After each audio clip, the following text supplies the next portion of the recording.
पिछले वीडियो में हमने आपको बताया था अलैंगिक जनन।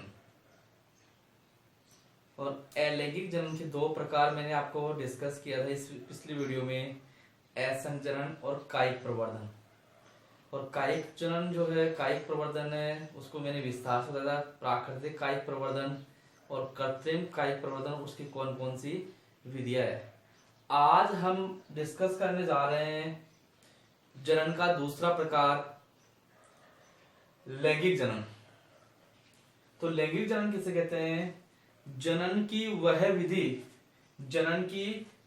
विधि जिसमें युग्मक जनन व युग्मक संलयन जैसी प्रक्रियाओं द्वारा नई संतति का परिवर्तन होता है। कि लैंगिक जनन किसे कहते हैं? जनन की वह विधि जिसमें युग्मक जनन अर्थात युग्मकों का निर्माण होगा और युग्मक आपस में जुड़ करके युग्मकों का निर्माण और युग्मकों का संलयन को कहते हैं निषेचन। तो युग्मक निर्माण और निषेचन जैसी क्रियाओं के द्वारा नई संतति का निर्माण होता है, उसे कहते हैं लैंगिक जनन। आवर्तबीजी पादपों में अगर बात करते हैं अपन, तो आवर्तबीजी पादपों में लैंगिक जनन जो होता है वो पुष्पों के द्वारा होता है। आवर्तबीजी पादपों में लैंगिक जनन पुष्पों के द्वारा होता है, तथा पुष्प जो है वो एक रूपांतरित प्ररोह होता है। अर्थात आवर्तबीजी पादपों में लैंगिक जनन पुष्पों के द्वारा होता है और पुष्प एक मॉडिफाइड शूट होते हैं या रूपांतरित प्ररोह होता है। पुष्प एक वृंत पर लगा होता है। पुष्प एक डंठलनुमा संरचना के ऊपर लगा होता है, जिसको पुष्प वृंत या पेडिसल कहते हैं। पुष्प एक वृंत पर लगा होता है, एक डंठलनुमा संरचना से जुड़ा होता है, जिसे पुष्प वृंत कहते हैं। तथा पुष्प का शीर्ष भाग चौड़ा होकर पुष्पासन बनाता है। कि पुष्प एक वृंत पर लगा होता है जिसे पुष्पासन कहते हैं, तथा पुष्प का शीर्ष भाग फूलकर चौड़ा हो जाता है जिसे पुष्पासन कहते हैं। एक प्रारूपिक पुष्प में 4 भाग होते हैं। एक टाइपिकल फ्लोर की यदि बात करते हैं तो उसमें कितने भाग होते हैं? 4 भाग। पहला भाग होता है इसमें बाह्य दल, दूसरा भाग होता है उसमें दल या बाह्य दलपुंज, तीसरा भाग होता है इसमें पुमंग और चौथा भाग होता है इसमें जायांग। जिसमें बाह्य दलपुंज और दलपुंज ये तो इसके सहायक चक्र रहते हैं, और पुमंग और जायांग ये इसके आवश्यक या जनन चक्र के रूप में जाने जाते हैं। यदि एक प्रारूपिक पुष्प में 4 भाग होते हैं, यदि ये चारों उपस्थित हो तो, यदि एक प्रारूपिक पुष्प में चारों भाग उपस्थित हो, चारों भाग कौन कौन से? बाह्य दलपुंज, पुमंग और जायांग। अगर ये चारों भाग एक प्रारूपिक पुष्प में उपस्थित हो तो पुष्प कंप्लीट या पूर्ण कहलाता है। कि पुष्प क्या कहलाएगा? पूर्ण पुष्प। और पूर्ण पुष्प के उदाहरण है सरसों और मटर। ये ऐसे पुष्प है जिनमें पुष्प के चारों भाग पाए जाते हैं। यदि पुष्प में इन चारों में से एक भी अनुपस्थित हो, लेकिन किसी एक की भी अनुपस्थिति में पुष्प अपूर्ण कहलाता है। अर्थात बाह्य दलपुंज, पुमंग और जायांग में से कोई सा भी यदि एक भाग अनुपस्थित हो तो पुष्प क्या कहलाएगा? अपूर्ण पुष्प। पुष्प क्या कहलाएगा? अपूर्ण पुष्प कहलाता है। और अपूर्ण पुष्प के उदाहरण है पपीता और लौकी। अर्थात कह सकते हैं जितने भी एकलिंगी पुष्प है वो सारे क्या कहलाते हैं? अपूर्ण पुष्प। और जितने भी द्विलिंगी पुष्प है वो सारे कहलाते हैं पूर्ण पुष्प। अब अपन बात करते हैं कि जो लैंगिक जनन है वो कितने प्रकार का होता है। लैंगिक जनन कितने प्रकार का होता है? तो नेक्स्ट, तो लैंगिक जनन किसे कहते हैं? कि जनन की वह विधि जिसमें युग्मक जनन व युग्मक संलयन जैसी प्रक्रियाओं द्वारा नई संतति का परिवर्तन होता है, उसे लैंगिक जनन कहते हैं। और आवर्त बीजी पादपों में लैंगिक जनन पुष्पों द्वारा होता है तथा पुष्प एक रूपांतरित प्ररोह होता है। पुष्प एक पुष्पवंत पर लगा होता है जिसे पुष्पवंत या पेडिसल कहते हैं तथा पुष्प का शीर्ष भाग चौड़ा होकर पुष्पासन या थैलेमस बनाता है। एक प्रारंभिक पुष्प में 4 भाग होते हैं, बाह्य दलपुंज, पुंमंग और जायांग। ये चारों यदि उपस्थित हो तो पुष्प पूर्ण कहलाता है और यदि इनमें से एक भी अनुपस्थित हो तो पुष्प अपूर्ण कहलाता है। पूर्ण पुष्प के उदाहरण हो गए सरसों और मटर और अपूर्ण पुष्प के उदाहरण हो गए पपीता और लौकी।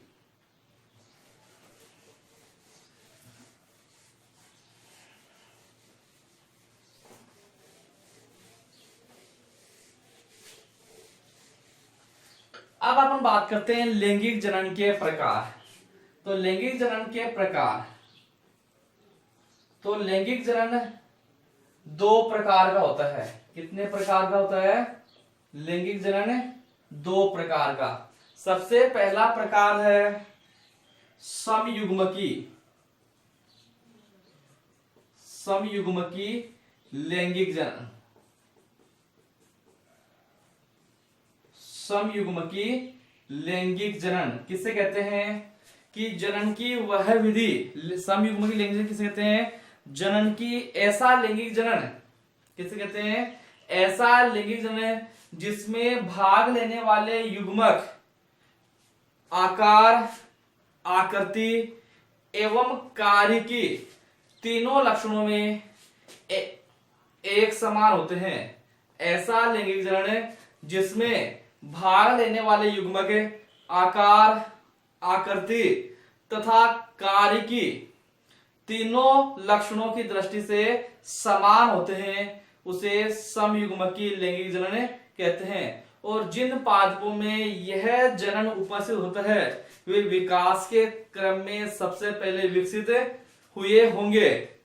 यह जनन निम्न वर्गीय शैवालों में पाया जाता है। उदाहरण इसमें आता है यूलोथ्रिक्स। किससे कहते हैं समयुग्मकी? कि ऐसा लैंगिक जनन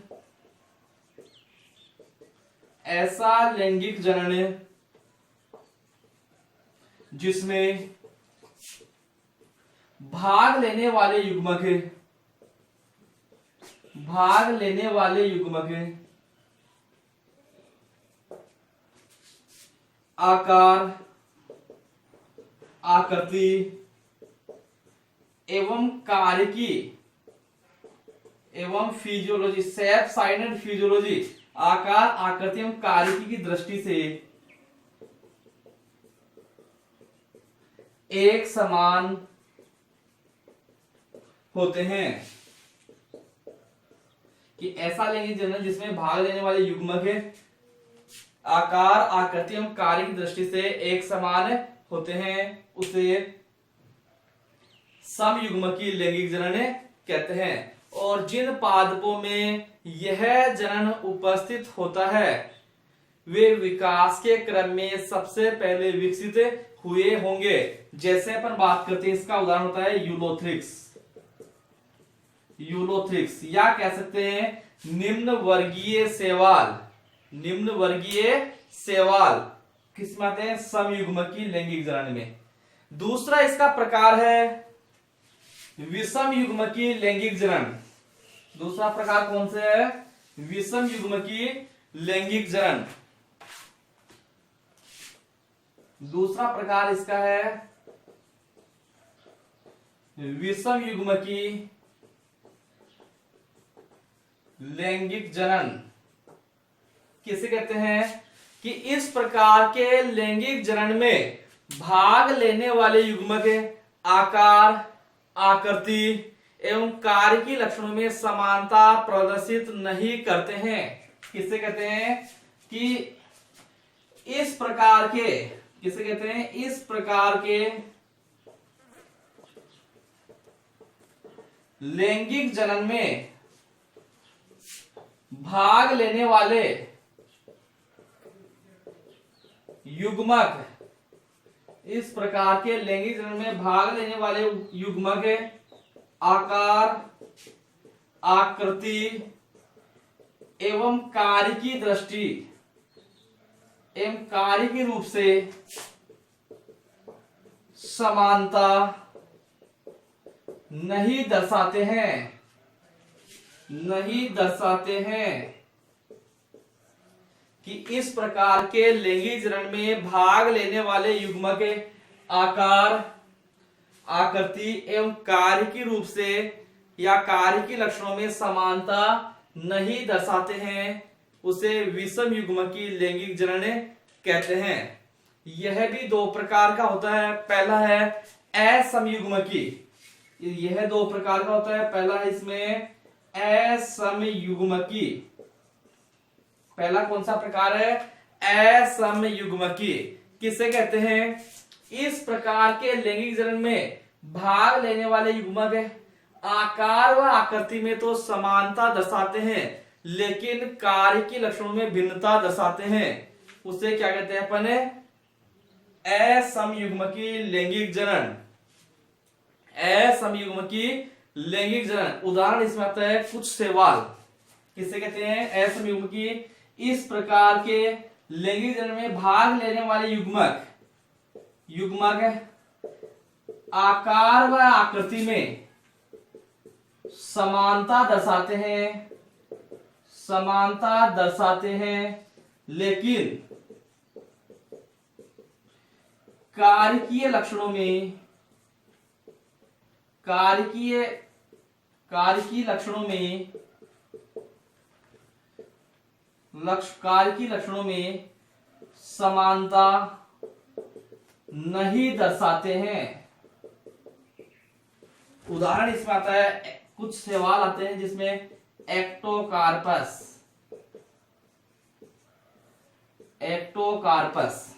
किसे कहते हैं? असमयुग्मकी।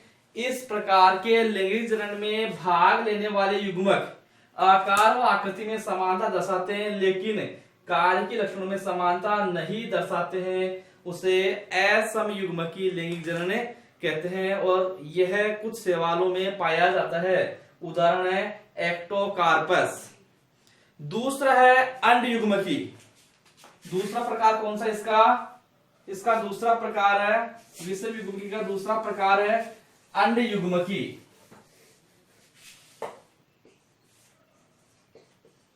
अंडयुग्मकी लैंगिक जनन किसे कहते हैं? कि इस प्रकार के लैंगिक जनन में भाग लेने वाले युग्मक आकार, आकृति व कार्य के तीनों लक्षणों में भिन्नता दर्शाते हैं। कि इस प्रकार के लैंगिक जनन में भाग लेने वाले युग्मक आकार, आकृति एवं कार्य की तीनों लक्षणों में भिन्नता दर्शाते हैं, उन्हें क्या कहते हैं अपन? अंडयुग्मकी लैंगिक जनन। इसमें दो प्रकार युग्मक होते हैं, एक तो मादा युग्मक और एक होते हैं नर युग्मक। मादा युग्मक गोलाकार आकार में बड़े व स्थिर होते हैं, जबकि नर युग्मक छोटे और गतिशील होते हैं। इसमें दो होते हैं, नर युग्मक और मादा युग्मक। मादा युग्मक आकार में बड़े, गोलाकार व स्थिर होते हैं, जबकि नर युग्मक आकार में छोटे और गतिशील होते हैं। अब अपन बात करते हैं कि आवर्तबीजी पादपों में लैंगिक जनन पुष्पों की जरूरत है, तो एक प्रारूपिक पुष्प की संरचना और उसके भाग, एक प्रारूपिक पुष्प की संरचना और उसके भाग। तो पुष्प क्या होता है? आवर्तबीजी पादपों में लैंगिक जनन पुष्पों की जरूरत है, और पुष्प एक रूपांतरित प्ररोह होता है, और पुष्प के चार भाग होते हैं, बाह्य दलपुंज, उमंग और जायान। तो इसकी संरचना पर देखते हैं, यहाँ पर संरचना बनाते हैं।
ये एक प्रारूपिक पुष्प की संरचना है। किसकी है ये संरचना? एक प्रारूपिक पुष्प की संरचना। अब प्रारूपिक पुष्प में 4 भाग होते हैं। एक तो ये सबसे बाहर वाला चक्र है, ये सबसे बाहर वाले चक्र को कहते हैं बाह्य दल। बाह्य दल ये इससे अंदर वाला चक्र होता है जिसको कहते हैं अपन दल। ये जो भाग है ये इसका भाग होता है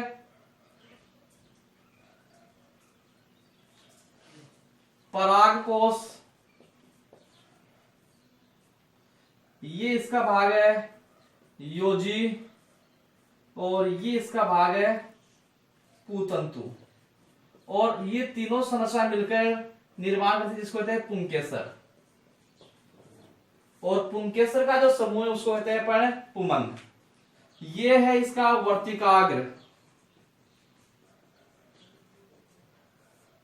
ये लंबी संरचना इसको कहते हैं वर्तिका, और ये इसका है अंडाशय। और इन तीनों को मिलाकर कहते हैं अपन जायांग या स्त्री केसर, या इसको कहते हैं अपन अंडप। तो एक प्रारूपिक पुष्प के 4 भाग होते हैं। तो इस प्रकार की जो संरचना होती है टाइपिकल फ्लोर की होती है। और टाइपिकल फ्लोर के अंदर यदि अपन बात करते हैं तो सबसे पहला इसका जो इसमें 4 भाग होते हैं, 4 भाग में सबसे पहला जो भाग होता है वो होता है बाह्य दल। बाह्य दलपुंज, बाह्य दलपुंज इंग्लिश में है कैलिक्स। तो यह पुष्प का सबसे बाहरी चक्र होता है, यह पुष्प का सबसे बाहरी चक्र होता है। और यह हमेशा ग्रीन कलर का होता है, हरे रंग का होता है। और इसका मुख्य काम होता है पुष्प को खिलने से पहले इसकी बाह्य आघातों से सुरक्षा करना। यह काम किसका होता है? बाह्य दलपुंज। बाह्य दलपुंज पुष्प का सबसे बाहरी भाग होता है, हमेशा ग्रीन कलर का होता है। और इसका मुख्य कार्य पुष्प के खिलने से पहले बाह्य आघातों से इसकी सुरक्षा करना। इसका दूसरा जो भाग होता है इसको कहते हैं दलपुंज।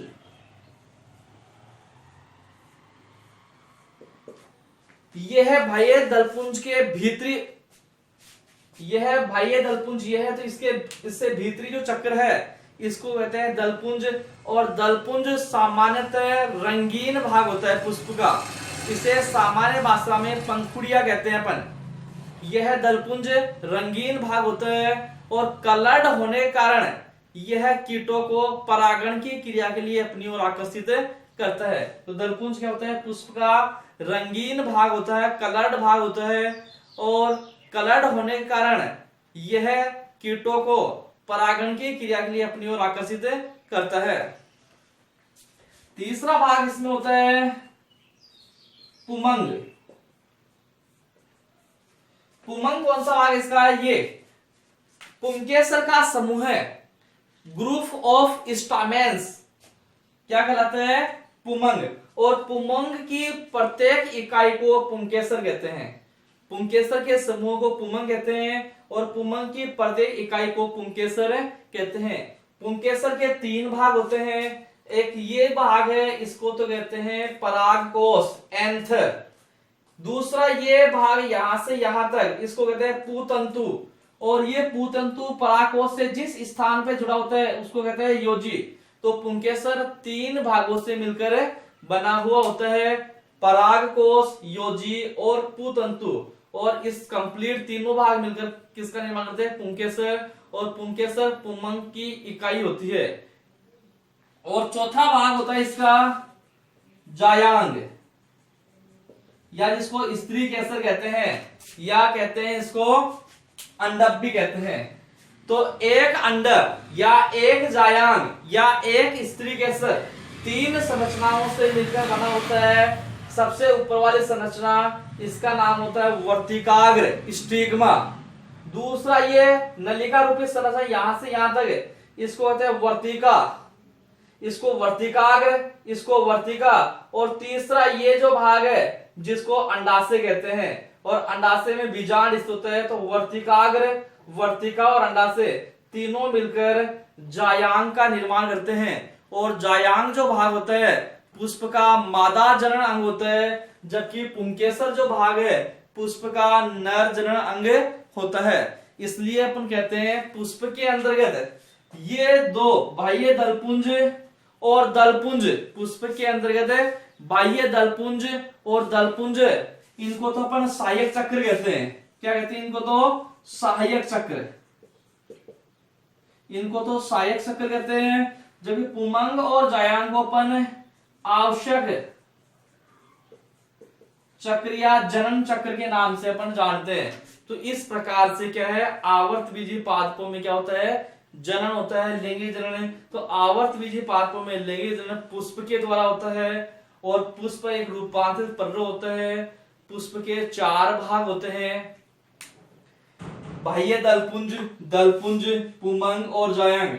यदि किसी पुष्प में ये चारों भाग यदि उपस्थित हो तो पुष्प पूर्ण कहलाता है। और इन चारों में से यदि एक की भी अनुपस्थिति हो तो पुष्प अपूर्ण कहलाता है। सभी एकलिंगी पुष्प अपूर्ण के होते हैं और सभी द्विलिंगी पुष्प पूर्ण होते हैं सामान्य कंडीशन में। ठीक है, तो ये चारों भाग यदि प्रेजेंट है तो पुष्प पूर्ण, जैसे सरसों है। और यदि चारों में से एक भी एब्सेंट है तो पुष्प क्या होगा, अपूर्ण, जैसे पपीता। तो इस प्रकार से क्या हो गया, ये अपना चैप्टर कंप्लीट हो गया है। तो दोस्तों, फ्रेंड्स, अगर आपको मेरा वीडियो अच्छा लगे तो प्लीज लाइक, सब्सक्राइब और शेयर जरूर करें और कमेंट्स करें। धन्यवाद।